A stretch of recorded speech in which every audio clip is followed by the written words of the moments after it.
Student ये lesson की assignment है. Question is the energies of the three lowest states of an atom are E0 equal to minus 14 electron volt, E1 is minus 9 electron volt, E2 is minus 7 electron volt.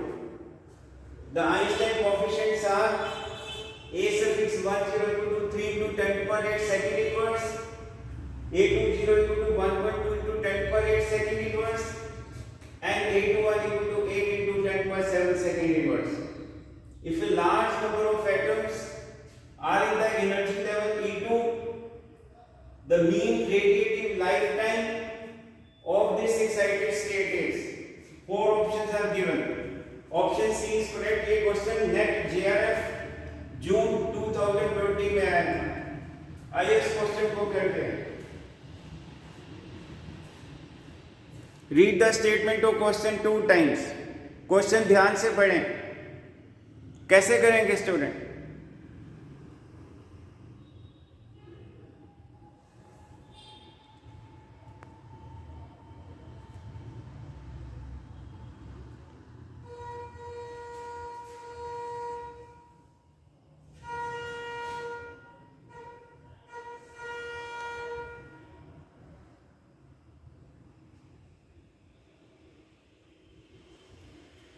तो question कैसे करेंगे student? ये देखिए, ये 3 level diagram आप देखिए. Energy level diagram जैसे ruby laser, solid state laser है, 3 लेवल लेजर है. तो 3 levels have been shown. Level 0, level 1, level 2. Level 0 जो है इसमें N0 is number of atoms per unit volume. Level 1 में N1 is number of atom per unit volume. Level 2 में N2 is number of atom per unit volume. I am to write rate equation. Energy upward direction में increase होता है. सबसे lowest energy इसकी है, फिर उससे ज्यादा इसकी. सबसे ज्यादा एनर्जी इस लेवल की है, लेवल 2 की, जिसकी energy -7 electron volt. All energy levels have negative energy. ये मिनिमम एनर्जी स्टेट है, the most stable state. How to write rate equation for energy level number 2? क्योंकि क्वेश्चन लिखा है large number of atoms are in energy level E2. तो rate equation लिखवाना सिखा रहा हूं. तो dy dt acting on N2. अब ये देखिए जितनी भी पॉसिबिलिटीज है, क्योंकि quantum mechanics is field of all possibilities, all probabilities. We are to take into account all the possibilities. अब ये जो देखिए ये स्टिमुलेटेड एब्जॉर्प्शन है. जहां पे स्टिमुलेटेड एब्जॉर्प्शन होगा वहां आइंस्टाइन कोएफिशिएंट B यूज होता है, क्योंकि ये ट्रांजिशन लेवल 0 से लेवल 2 है, तो सफिक्स 0 2. ये स्टिमुलेटेड एब्जॉर्प्शन है. जहां पे स्टिमुलेटेड एब्जॉर्प्शन होगा वहां रेडिएशन फील्ड की जरूरत पड़ती है. ये स्टिमुलेटेड इमिशन है, डाउनवर्ड ट्रांजिशन. ये ट्रांजिशन 2 से 0 है, तो B सफिक्स 2 0. ये भी Einstein coefficient of stimulated emission है, इसीलिए ट्रांजिशन 2 से 0 है. अब आगे देखिए ये ट्रांजिशन डाउनवर्ड है. ये है A सफिक्स 2 0. इसको बोलते हैं Einstein coefficient of spontaneous emission. Spontaneous emission में no need of external radiation field is needed. No need मतलब no need of external radiation field. यानी external radiation field is not needed at all when we talk about spontaneous emission. ये transition 2 से 0 है और ये transition 2 से 1 है. ये A suffix 2 1 है. तो ये spontaneous emission coefficient when transition between 2 to 1. ये spontaneous emission coefficient when transition between 2 to 0. अब रेट इक्वेशन में कैसे लिखते हैं? रेट इक्वेशन में dy dt acting on N2. सबसे पहले आप ये देखिए ये वाली टर्म, इसमें एटम्स एक्यूमुलेट हो रहे हैं पॉजिटिव, डिप्लीट हो रहे हैं नेगेटिव, डिप्लीट हो रहे हैं नेगेटिव, डिप्लीट हो रहे हैं नेगेटिव. यहां से देखो डिप्लीशन डिप्लीशन डिप्लीशन, यहां से accumulation. Where accumulation is there positive, where depletion is there negative. तो 3 नेगेटिव साइन आएंगे. अब देखिए स्पॉन्टेनियस की बात बाद में करते हैं, पहले स्टिमुलेटेड एब्जॉर्प्शन D सफिक्स 0 2 और हमेशा रेडिएशन जब भी रेट इक्वेशन लिखते हैं तो वो एटम लिखते हैं जो डिप्लीट होते हैं। तो डिप्लीट कौन हो रहे हैं? N0। N0 उठ के यहां से यहां गए और ये स्टिमुलेटेड एब्जॉर्प्शन है और स्टिमुलेटेड एब्जॉर्प्शन में रेडिएशन फील्ड लगाएंगे। रेडिएशन फील्ड होगा तो उस रेडिएशन फील्ड की डेंसिटी रो है bracket which is function of W20 या 02। फिर उसके बाद इसको इस एरो को लिखना, अभी मैंने ये एरो लिखना सिखाया, अब ये वाला लिखिए। ये इसमें कौन डिप्लीट हो रहा है? N2। और ये स्टिमुलेटेड इमिशन है, इमिशन डाउनवर्ड ट्रांजिशन यानी B20 और यहां पर स्टिमुलेटेड है तो रेडिएशन फील्ड और रेडिएशन फील्ड होगा तो रेडिएशन फील्ड की डेंसिटी यूज होगी। उसके बाद आ गए A20 यहां पे कोई रेडिएशन फील्ड नहीं आएगा, इसका मतलब रो की इन्वॉल्वमेंट नहीं होगी। कौन डिप्लीट हो रहा है? N2। इसमें भी कौन डिप्लीट हो रहा है? N2। लेकिन यहां A21 है और यहां पर स्पॉन्टेनियस है तो रेडिएशन फील्ड नहीं आएगा। अब मैंने स्पष्टीकरण दे दिया N2A20 it corresponds to spontaneous transition between levels 2 and 0। It corresponds to last of them, it corresponds to spontaneous transition between level 2 and 1. So therefore rate of spontaneous decay from E2 state, spontaneous में तो ये दो transitions count होंगे। So rate of spontaneous decay from E2 state is equal to A20 plus A21, N2 मैंने common ले लिया और ये दोनों का जो सम है टोटल A2 है into N2। So where A2 is equal to A20 plus A21, A20 की वैल्यू हमें क्वेश्चन में गिवन है, A21 की वैल्यू हमें क्वेश्चन में गिवन है और स्पॉन्टेनियस आइंस्टीन कोएफिशिएंट और स्पॉन्टेनियस एमिशन के यूनिट सेकंड इनवर्स होते हैं। तो ये टोटल कितना आ गया? 2.0 into 10 per 8 second inverse यानी A2। And we know very well mean radiative lifetime tau2 is reciprocal of A2। So A2 की वैल्यू मैंने यहाँ सब्स्टिट्यूट की तो ये सॉल्व करके आ गया 0.5 into 10 per minus 8 सेकेंड। इसीलिए ये आंसर जो था इसका जो सी ऑप्शन था। स्टूडेंट नेक्स्ट क्वेश्चन गेट 2006 में आया था, question number 4। I read statement of question number 4. This question is related with quantum mechanics.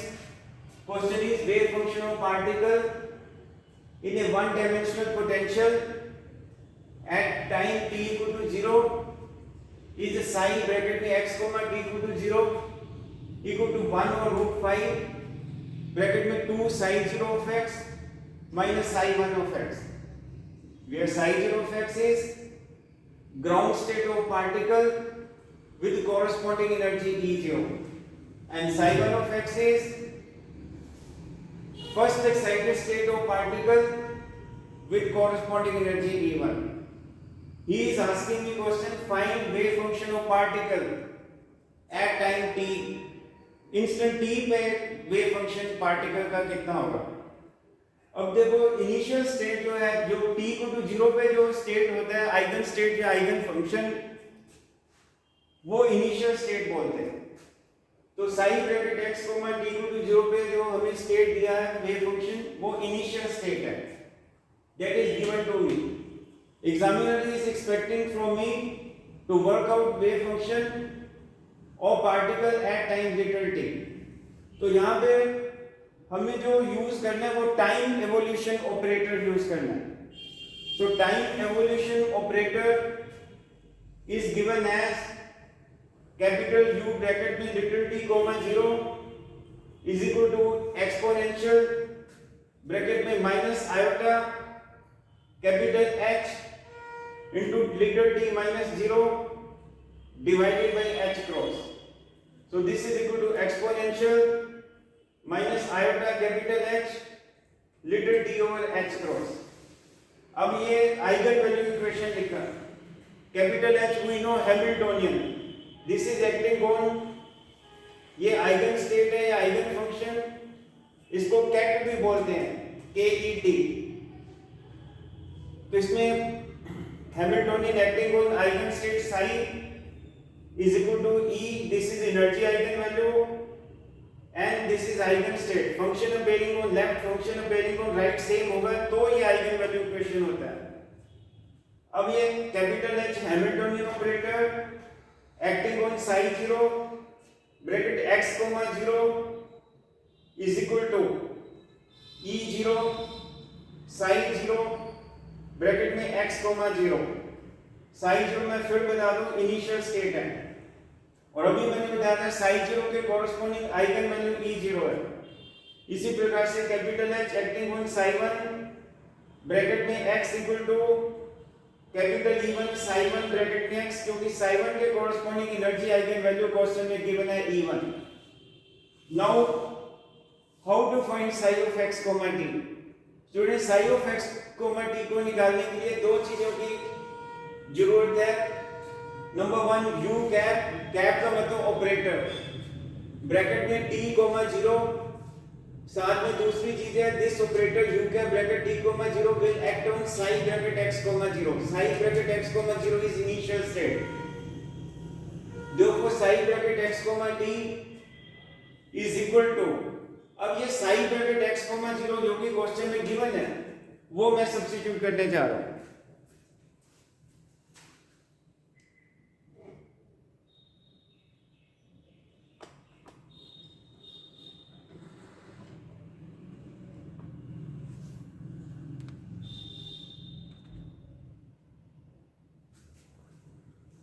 Student अब देखिए psi of xt जो है that is product of two things u cap bracket t, 0 and psi of x0. psi of x0 is initial state,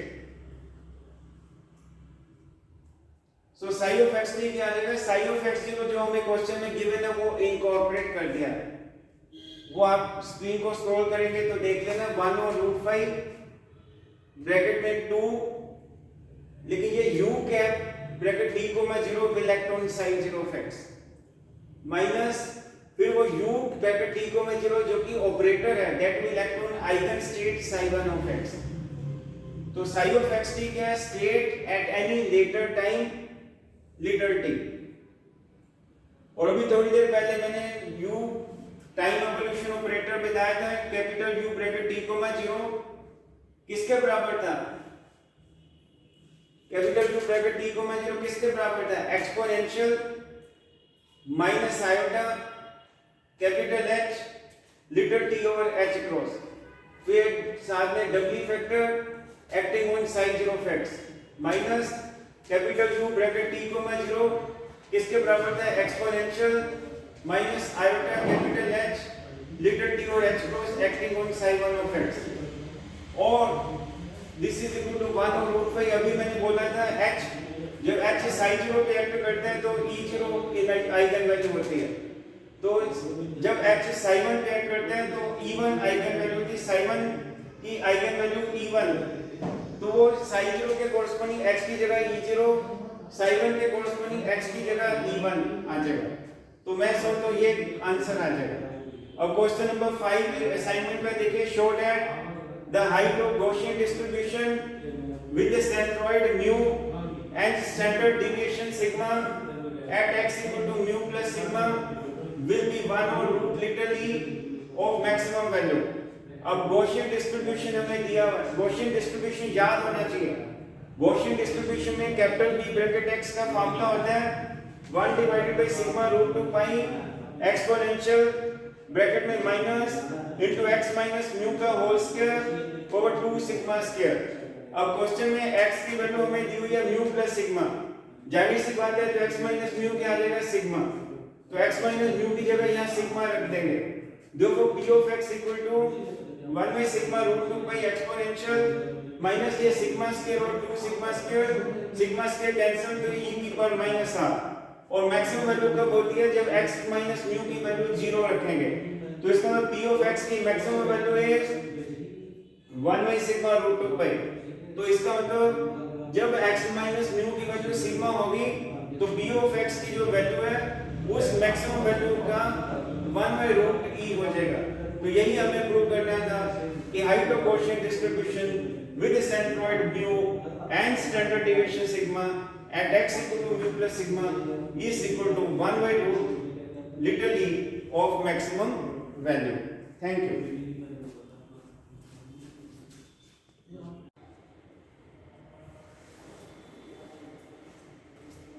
Student assignment का next question है question number 2. A 2 millivolt laser beam of wavelength lambda equal to 6 into 10 to the power minus 5 centimeter is focused on the retina by a human eye lens of focal length 2.5 centimeter and pupil diameter 2 millimeter. Question is intensity of retina will be of order of. कैसे करेंगे इस question को? Student given R radius और scope of light का formula है 2 lambda little f by capital D. ये theory में हमने पढ़ाया हुआ है. f is focal length of lens, capital D diameter of lens, capital D is given to be 2 millimetre. Millimetre के सेंटीमीटर बनाओगे तो 10 से डिवाइड करोगे. Area of scope of light pi little r square. Pi into little r की ये value रख देंगे तो ये square pi is 3.14 2 lambda is 6 into 10 to the power minus 5 focal length is 2.5 capital D is 0.2. ये ध्यान दें सभी चीजें एक ही मोड में एक सेम यूनिट पे रखी है. एरिया की यूनिट जाहिर सी बात है सेंटीमीटर स्क्वायर. ये कैलकुलेशन करेंगे तो कितने सेंटीमीटर स्क्वायर आएगा. तो एरिया ऑफ लाइट के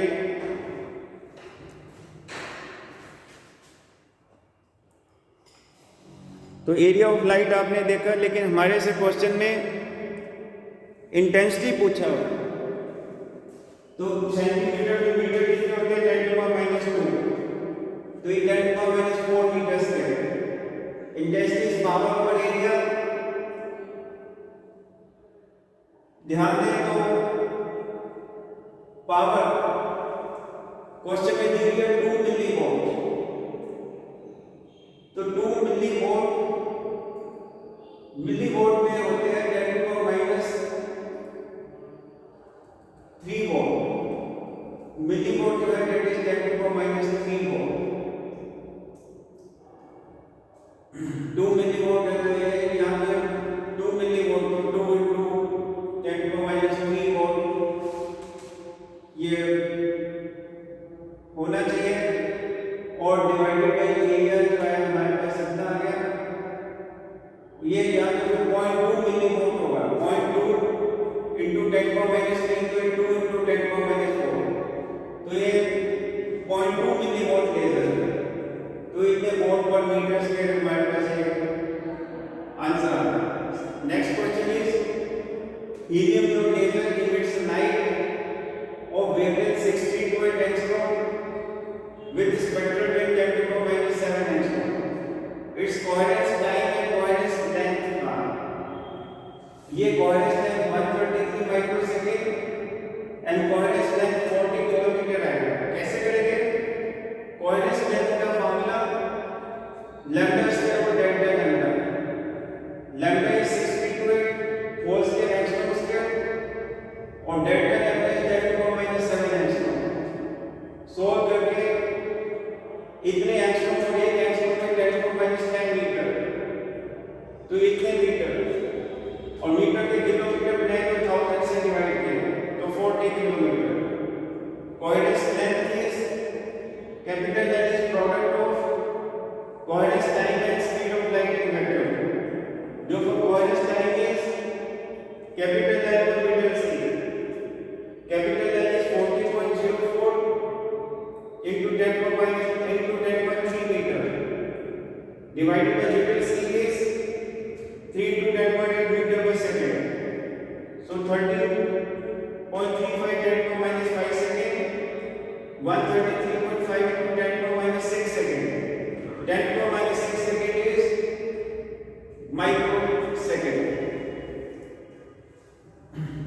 थैंक यू।